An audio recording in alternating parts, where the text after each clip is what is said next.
పిల్లలను పుణ్యక్షేత్రాలు ఖచ్చితంగా తిప్పాలి. వాళ్లకు సంస్కారము, వినయం, విధేయతలన్నీ ఆలయాల చుట్టూ తిప్పితేనే అలవాటు అవుతాయని చెప్పేసి నేను భావిస్తాను.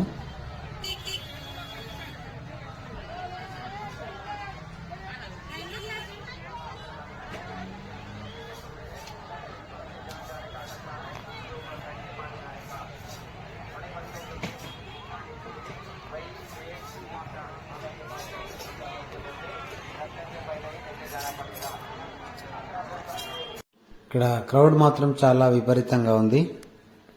స్నానం చేయడం కూడా కాస్త ఇబ్బందిగానే ఉంది ఇక్కడ.